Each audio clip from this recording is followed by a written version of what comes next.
I want to read a little bit of Psalms 37. Starting at verse 1. Psalms 37. Fret not. This is King James. Fret not. Fret not thyself because of evildoers, and evil be thou envious against the workers of iniquity. Don't you just hate it when evil wins? Don't you just hate it when evil prospers? Don't you just hate it when thieves got more than you have? Don't you just hate it when greedy people have so much and you have so little? Fret not. For they shall soon be cut down like grass and wither as a green herb. Trust in the Lord and do good, so shalt thou dwell in the land, and verily that shalt be fed. Fret not about those things.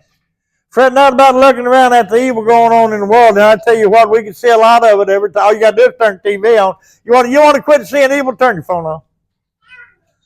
You want to quit seeing evil, turn your TV off. And go visit your neighbor. You want to quit worrying about evil? Quit getting so wrapped up in this electronic stuff and go talk to somebody. Fret not. Don't delight in evil. Don't worry about this evil. Trust in the Lord and do good, so shalt thou dwell in the land, and verily that shalt be fed. Delight thyself also in the Lord, and he shall give thee the desires of thy heart. Now I want to ask you, members of the Church of Christ, how many preachers preach that God will give you the desires of your heart? I don't know about y'all, but the Church of Christ I used to go to sure wouldn't frown on that verse. They're going to give you something you want. You think God's going to give you everything you want? You know, you might have evil desires. God says in the Psalms, this writing in the Psalms, delight thyself in the Lord. This comes with a little thing here. Delight in the Lord, and he shall give thee desire. Commit thy way unto the Lord, trust also in him, and he shall bring it to pass. Delight in the Lord. Commit yourself to him. Commit to his way. And I'll guarantee you, he will bring it. I read in Micah, I think it's in the book of Micah. I might be wrong. I'll have to go double check that.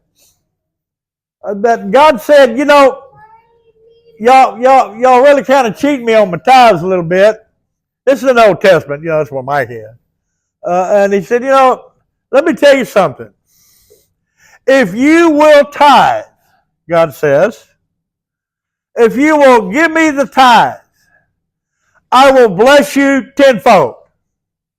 And he said, trust me in this, do it, and I'll show you. This is in the book of Micah. Now let me ask you something. Do you actually tithe? No, we probably don't in this new Protestant Western world. We're not giving a tenth. We're probably giving what we can. God loves that. You know, we go back to the lady with the pence. She didn't give a tithe. She gave her all. I just want to stress that right away. God says, commit thy ways unto the Lord, trust also in him, and he shall bring this to pass. What's he bringing to pass? The desire of the heart that he said he would give you if you would commit to him. I will bring this to pass. I'll do it. Now, I was going back to that tithe thing. You know, God said, if you'll just give me your tithe, I'll give you more riches than you shake stick at. And if you don't believe me, try it. But who has to move first? How am I going to prove that to be so? Come on, guys. How are we going to prove that to be so? I have to move.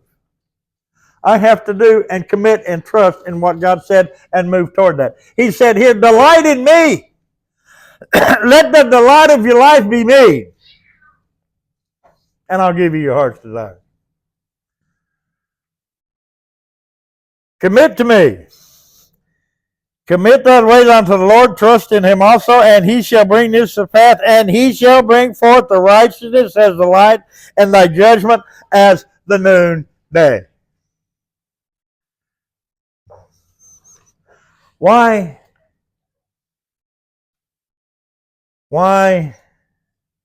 do we wait?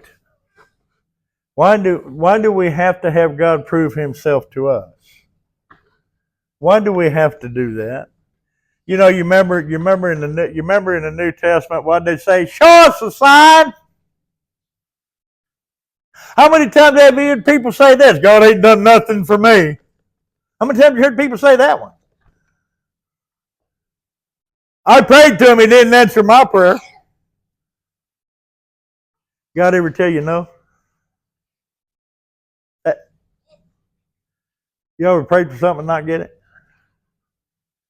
You ever prayed for something your heart truly desired severely and you didn't get it? You know what I think about? Think about Jesus in the garden. Father, take this cup from me. But if it be thy will, then thy will be done, not mine. In that relationship between Jesus and God, which are one and the same, more on that later, he went before God, made his petition known, and the answer was no. Now, there's a scripture in the Gospel of John. You can go look it up. Start with Genesis, read all the way to the Gospel of John. You'll find it. Where Jesus looks at his disciples and says this. This is his word. My hour has come. Some of you might be familiar with this verse. And what shall I do? He tells his disciples. Shall I pray that this cup pass from me? No. But it is for this very reason and hour that I came. Now then, knowing what I just told you in the book of John. What was Jesus praying in Gethsemane? Go home and study that out. I may be mistaken about what Jesus was praying about in that garden. If John's true and what Jesus' word said is true, I shall not pray that this be taken from me, for it is for this very hour I come. I believe that. And if he turned around and prayed, Father, take this cup from me. Which cup is he talking about? Am I confused about the cups?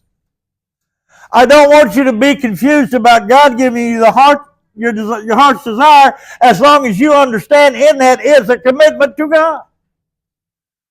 Don't get confused. I'll pray to God, he didn't answer my prayer. Maybe. Either my commitment to God wasn't true or my God knows better than I do. And he said, no, this won't be. But in that, let me ask you this. Did Jesus, after praying in that garden, dying on that cross, suffering that cup he had to suffer for the salvation of man, did he turn on his God? No. What'd he do?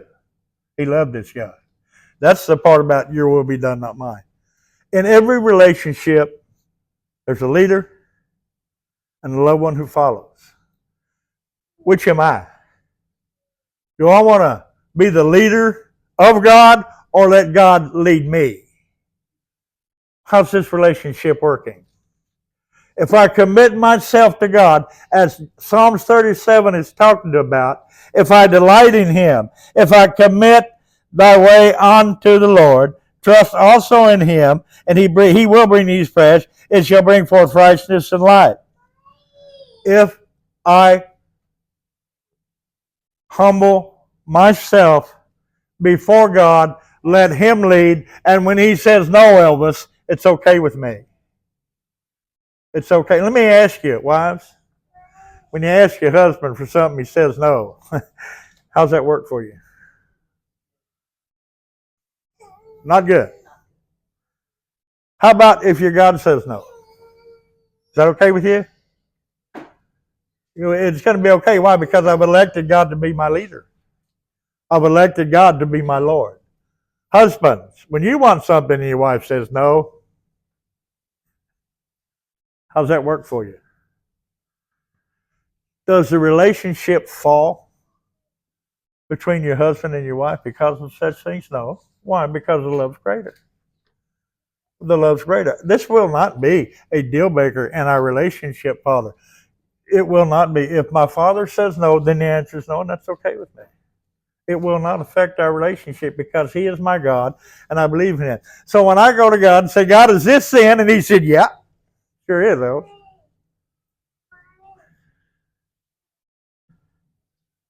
Or I go to God and say, God, this ain't sin. This ain't sin, God. You know my heart. This ain't sin. And God goes, yeah, it is, Elvis. And you full well know it. Commit yourself unto God, and He'll give you the desires of your heart. Let God do the leading. Let God be the Lord of your life, not yourself. If you do this, I'll give you your heart's desire. Commit thy way unto the Lord. Trust also in Him. Verse 5, and He will bring it to pass. Look at verse 7. Rest in the Lord and wait patiently for Him. Fret not thyself because of him who prospereth in his way, because of the man that bringeth wicked devices to pass. These wicked people are getting away with this stuff all day, Lord. And they're prospering for it. And here I'm sitting waiting on you. Lord, I need you to show up. Lord, I need help here. I'm getting impatient. Lord, I need you to show up. It's getting a little hard. Getting a little hard down here. Rest in the Lord and wait patiently for Him. Fret not yourself because of the prosperous of him who prospereth his way, because of the man who bringeth forth word. Cease from anger and forsake wrath. Fret not thyself in any wise to do evil. What's that? Y'all remember? Hey guys, listen. This is the way of the world. These are the things of the world. You just get on my last nerve. That's the way of the world, right? That gives you the right and the justification to throw a fit, pitch a fit, get mad, get angry, scream and holler, jump up and down, spit tobacco, whatever it is you do, in your wrath, in your anger, and let everybody know you are. God says don't be that way. There's no excuse for it. Patient. Cease from anger, forsake wrath, fret not thyself in any wise to do evil. There's no justification for doing evil. There's no justification for hurting someone you love. There's no justice behind it. Here's what he says. For evildoers shall be cut off, but those wait upon the Lord shall inherit the earth. I like that verse. Did y'all see that? Did y'all see that verse? Fret not. Wait on the Lord. Be patient. Evildoers shall be cut off, but those who wait upon the Lord shall inherit the earth. I'm going to read a little bit further because I've heard this before. For yet a little while, and the wicked shall not be, yea, they shall be diligently considered his place, and he shall not be. But the meek shall inherit. It's Psalms 37, guys. This ain't Matthew 5. This is Psalms 37. This is not Matthew 5. But the meek shall inherit the earth. You know what? I'm going to leave this with you. I'm going to quit preaching already this morning. I'm going to leave this lesson with you right here. That God that Psalms 37 was writing about is the exact same God today. He is the same. When the psalmist wrote, the meek shall inherit the earth, and Jesus Christ came in Matthew and said, guess what? Blessed are the meek. You know why? Because they're going to inherit the earth. It's the same God. And just as God said in Psalms 37, if you will commit yourself unto my ways, if you will delight in me, I will give you the very desires of your heart. You know, if you delight in God, you know what that means? You know, it means you want the same things. You know, I delight in people who want the same things I want. I delight in people who like to go fishing in the boat. I delight in people who like to go golfing every once in a while. I delight in people who like to eat what I eat.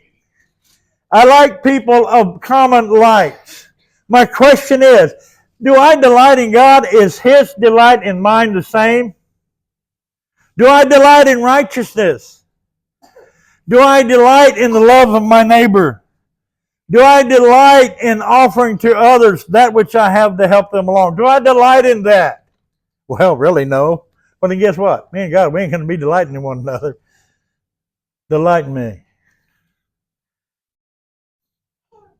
And we'll walk together. And we'll be one for a common purpose and goal.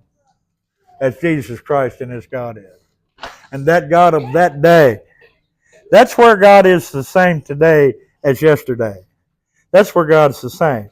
Now, Elvis, you're a really great grace pushing kind of guy. So you better believe it. I'm going to tell you this right now. If it ain't for grace, ain't none of us getting to heaven. Not a one of us. Well, what about obedience? Yes, sir. I want to tell you right now. If you do not obey, you're not getting to heaven. If you do not delight in the Lord's ways, if you do not seek the same thing God seeks, nor desire the things God desires, you're probably not going to make it. Well, I just don't understand all it.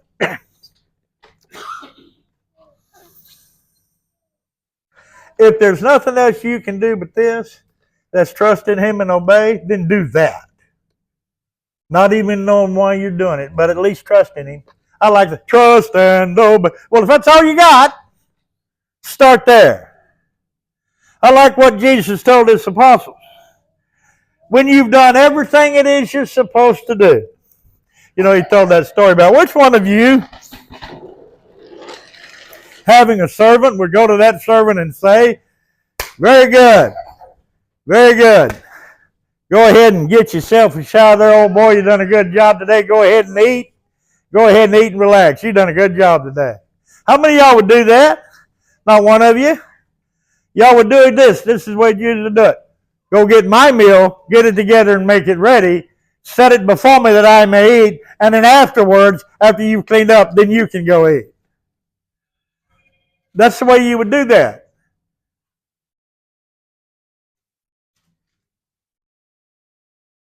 That's what you would do. So when you have done everything it is in your duty to do through obedience and commitment, count yourself unworthy because you have done only that which it is your duty to do. Now, it's a great start, trust and obey. I want you to do that, but I want you to take it beyond that. I want you to know your God. I want you to delight in Him. I want y'all to like the same things. I want you to turn from wanting evil things to wanting good things. I want a heart contrite that's ready to be meek and humble before me and say, yes, Father, not only will I let you lead, isn't that a terrible thing? But I want to go where you are. And I want to be who you are. Conform to the image and the likeness of Him. God set in order prior to, predestinated, that those that He foreknew would come to God, He set in order prior to, that they might conform to the likeness of Christ. Not Christ conform to the likeness of your sin. It's the other way around. Somebody must lead. Somebody must follow. What is the desire of your heart? That's the question. I'm going to leave it with you. I almost speak too long, but I'm going to get you out of here early. Let God do the leading. Commit to Him. Learn of Him. Take His yoke upon you, for it's light and it's easy. And we'll have to turn our way toward God. And I believe with all my heart that He will give you the very desires of your heart. What's the song, Kurt? 913. I got close. I had it on 18. 913. Now, I like this song. I like this song because this song says it right. It don't say, Jesus, come to me. You get that? I'm going to go to Him, which means my path has to turn toward His and walk His way. Not walk my way, but walk Jesus' way. Should we obey God? Absolutely. Should we trust and obey? We better. And if that's all we can do, let us begin there. But we should take it further and let Him do all the leading. If you'd like to come to Jesus, you can come now while we stand and see. Come to Jesus.